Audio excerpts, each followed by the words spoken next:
Let me tell you a story. Once upon a time, there was a very small group of people, insignificant really in the larger picture of their community. This group of people decided to form a community of faith, to declare together that they believed in the gospel of Jesus Christ, and to begin the adventure of living that faith, of writing a faith story together. Organized in a large city at the center of everything, this little group of people began to meet together regularly. They had firm convictions about their calling. They felt they were called by God to teach their children and the children of the city about the hope of the gospel. They felt committed to regular and thoughtful worship, the leadership of which they placed in the hands of capable and visionary leaders. They felt compelled to take stands on behalf of members of society who were excluded or oppressed. They wanted to provide a place where everyone who followed Jesus could join in together. And they did. As the little group grew and grew, buildings went up. Classes met in theaters. They were so very large. Young people came to the group in droves, hungry for friendship and community in the big city. People flocked to live out the story of the little group that believed they were called by God to live the gospel. Together, they built gleaming new facilities in which groups could meet, and a beautiful worship space designed by a famous architect.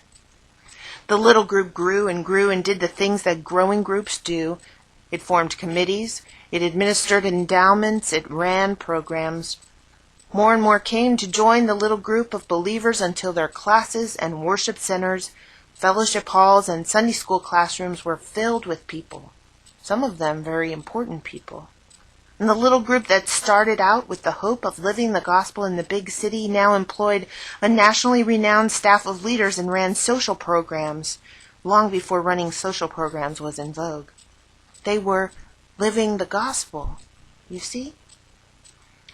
And then, over the course of time, the city changed. Society was in turmoil. The little group that was now a big group rode the wave of change, painful as it was. They adapted. They did all of this. They lived through the change because even generations later than when they first began, this little group still felt called and compelled to live the gospel message.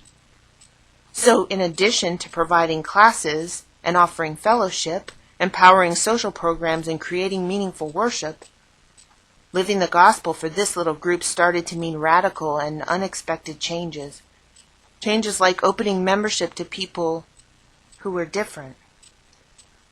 It began to mean radically opening themselves to the whole world, welcoming in people from many different places and sending their young people all over the world just so they'd know the gospel of Jesus Christ has different faces and different accents, different cultures, and different views of the world. And living the gospel began to also mean things like continuing to welcome the neighbors in, even though those neighbors didn't look like the original members of the little group.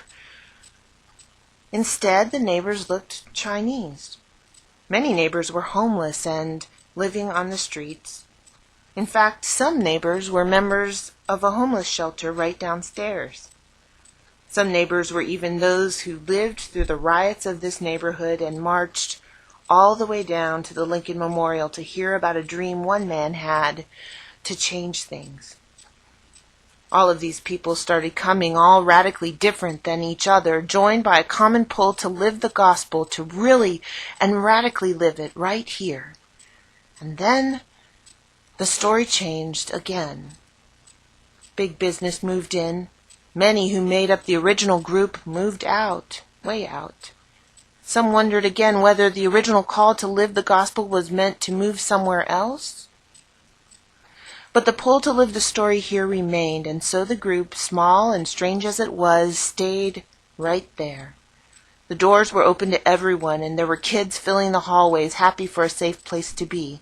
There were opportunities, all kinds of opportunities, to live the gospel story and to celebrate the changes that the gospel of Jesus Christ brought in all kinds of different lives. Worship took different forms. Leaders' faces changed. People came and went. But the group that remained still wanted so desperately to live the gospel, whatever form that took. And so they did. And now, well, you wouldn't believe the story now. Beautiful new facilities, energetic community partners, kids once again filling the halls and the vans and the camp, learning the hard lessons of community. Music soaring, and many different languages raised in praise. And the group? Well, the little group is still full of all different kinds of people. They dress differently, they speak different languages. They don't always share the same views. In fact, they often disagree. Together, though, they raise their voices in song and worship with intention and enthusiasm, and they open the doors of this place, to anyone who would enter. Because, you see, that little group gathered together in this place, Calvary Baptist Church, gather because we believe in the gospel message.